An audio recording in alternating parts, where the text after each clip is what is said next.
Hi Pisces and Pisces rising, this is your April 2017 forecast. So last month I discussed Venus retrograde, and Venus will be retrograde until the 15th of April.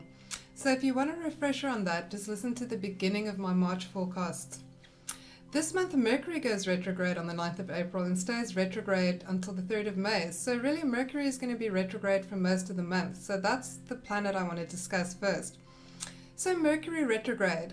You know, on an inspired level, Mercury is the divine messenger. On a more mundane level, and perhaps more problematically, Mercury is also the trickster energy. This is why often during Mercury retrograde, machines break down, items get misplaced, particularly things like keys, phones, watches, that sort of thing. And also, you know, communications can be a little bit more problematic. So mix-ups in communications, and also with data and information, sometimes this can get lost. So we have to be a little bit more careful when Mercury is retrograde with these things. And this is going to be particularly the case for you because Mercury is going to be retrograding through your 3rd house and then later through your 2nd house. So let's look at Mercury retrograde in the 3rd. And Mercury will be retrograde in the 3rd house until the 21st of April. So this is, of course, the communications sector. So Mercury retrograde here can show a very busy period. So lots of social interactions, this being emphasized with people in your immediate environment. Also lots of errands, paperwork, phone calls, messages, conversations. So you can feel very resourceful at this time. Mercury retrograde here really picks up the tempo. So there's many projects, you know, there's the stimulus and impetus to investigate new things. But you have to really watch those communications. Make sure you're on the same page so, you know, other people have received messages as you wanted to kind of convey them. It's also very important to back up communications and make sure communications, you know, have been received on the other side. So check communications, check wording, check understanding and comprehension. So when Mercury moves into your 2nd house, you know, this can take things down a notch. Mercury in the 3rd house can, you know, that busyness can have your energy feeling very scattered. You're really going to have to make an effort to get some quiet time.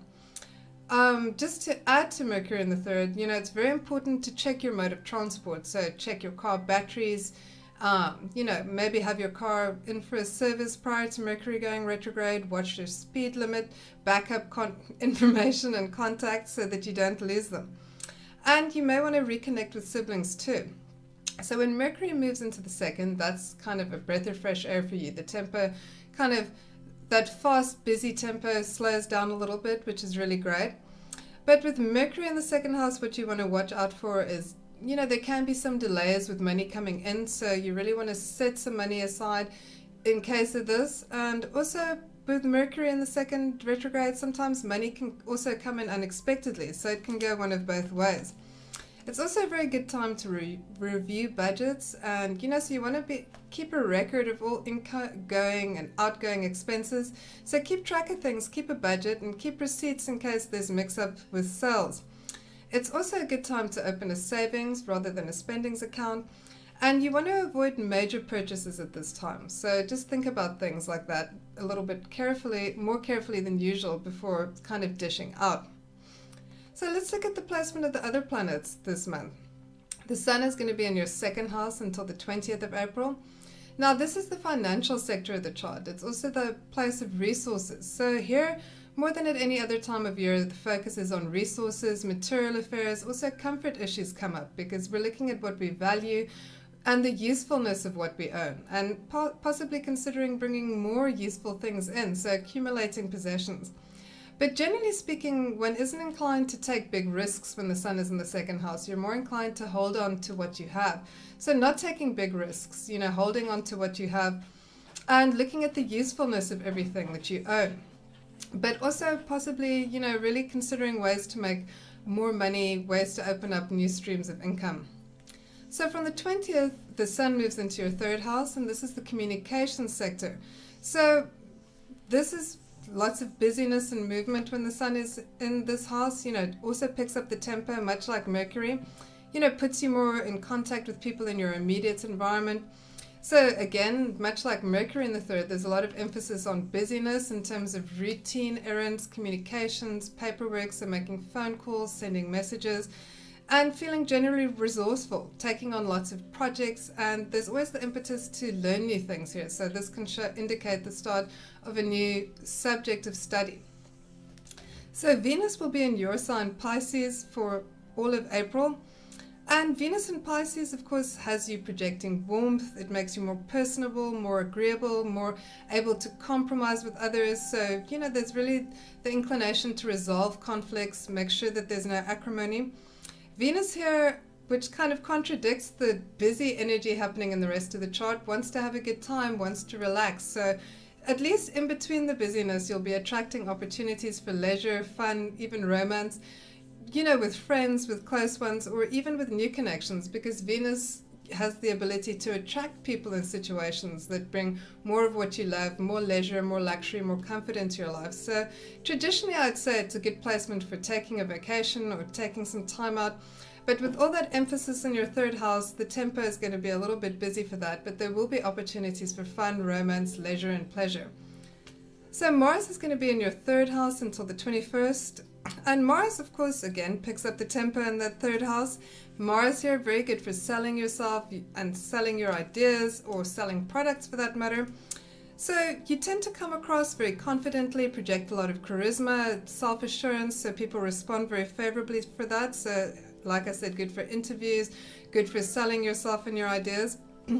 It can sometimes, cause conflict with people in your general orbit, in your immediate environment, or with siblings. But of course, Venus in your first house for all of the month is going to really mitigate that, so smoothing over disagreements or potential conflicts very easily.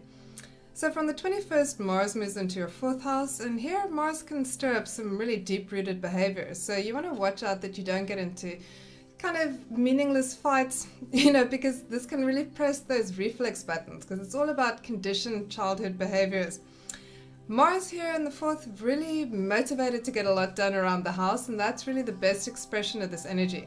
So Mars is able to accomplish a great deal in the home environment, so making things comfortable, making things secure, making things, workable. So, lots of energy there, although of course you can clash with people over property and land affairs, or people that you live with, because there may be some disagreements about, your general renovation plans and schemes. Okay, so let's look at the aspects this month. On the 5th, Mars is trining Pluto, and these planets in harmonious aspects are very energizing. So this is all about creativity and energy. And with Pluto in that 11th house of goals and objectives, you're able to direct a lot of this energy into accomplishing your goals, to advancing your ambitions and objectives. So there's sustained energy and the ability to accomplish quite a lot with this particular transit. So on the 8th, we've got Venus squaring Saturn from your 1st and your 10th house. And Venus and Saturn in hard aspect can show inhibited or repressed emotions, or cooling off of emotions. So, you can feel dejected, either due to isolation or someone's perhaps rejected your advances, and this could be someone in your professional orbit. But affections can be a bit chilled at this time, and you can find it harder than usual to relate to others. So this is the time when you want to back up and reassess, and not take these kind of sober reflections too personally. So just take a step back. On the 9th, we've got the Sun squaring Pluto from your 2nd to your 11th house. And these two planets in difficult aspect can show power struggles. There can be ego clashes and conflicts, extremes of behavior. And for you, this can be with friends and groups. So this can bring you into contact with people who are on an ego or power trip. And like I said, for you, it will be with friends and group associations. So on the 11th of April, we've got a full moon happening in Libra in your 8th house. And this, of course, the house of joint resources. So it's all about give and take, compromise and negotiation around joint resources can be called on. Because this is a financial house, it can also indicate being called upon for assistance from somebody. So somebody may lean on you for financial or other support. The 8th house, being that house of joint resources, can also show that you have to make a financial settlement. So a large outlay of cash may happen. On the 14th, we've got the Sun conjuncting Uranus, and this is the time to try something different. This brings novel, new experiences. There's really a strong desire to break out of the mold of routine. A routine has its place, but it's actually the unknown we need to move towards, and this contact really stimulates that. So it's better to choose something different, something new, or that change is just going to come to you. So this can show changes regarding circumstances, and because it's in your financial house, this could be changes regarding financial circumstances. So go for new contacts, new experiences, and see what comes up, and be flexible when it comes your way. On the 17th, we've got the Sun trining Saturn between your 2nd and your 10th house. And this really helps you further your ambitions. It's serious concerns coming up here. So this is very good for disciplined study. And with Saturn in the 10th house, this can be good for, budgets, planning around professional work and responsibilities. And indeed, you might be taking on more duties and responsibilities professionally under this transit. This can also show assistance or aid from respected peers or individuals, and for you this could be in the workplace or people that can benefit you in this regard. On the 20th, we've got Mercury retrograde conjuncting the Sun. This, of course, in your 3rd house, so giving you mental focus, your mind is feeling sharp, you've got a clear mission purpose, perhaps you're revisiting some ideas, going back to them, so letters, phone calls, conversations can be indicated by this. It's also good for all kinds of learning and activity and busyness. And of course, Mercury and the Sun together can sometimes signify good news.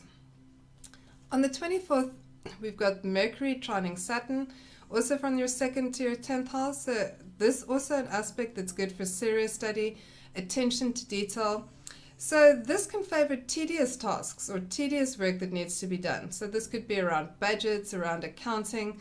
So, tedious rather than inspired work is indicated here. So save the inspired stuff for later. Tackle those hard and difficult tasks now. This can also sometimes indicate travel for a serious purpose, such as business, or the need to speak or study to advance professionally. So the new moon is happening on the 26th of April in Taurus. And new moons, of course, have that startup energy that runs for the next 2 weeks.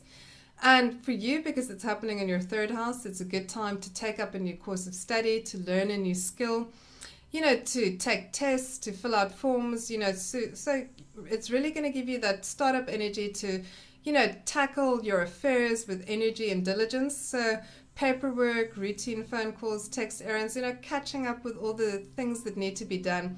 So energy for those types of projects, and perhaps for a new course of study. So the month concludes on the 28th with Mercury conjuncting Uranus. And Mercury and Uranus can show excitement, fast-paced thinking, your circuits and your batteries are feeling really charged, and so mental stimulus really indicated. So if you tend to be quite an energized person, generally speaking, this can kind of overload your circuits a bit. So it can be nervous or scattered energy. But if you can control it or just rein it in, it's also great for sudden insights, new ideas, exciting news, and unexpected opportunities for travel and other things can come your way. If you've enjoyed this forecast, please like and subscribe. And if you'd like more information or a personal reading, you can go to my website at www.psyche.co.za to book a personal reading. Thanks so much for listening.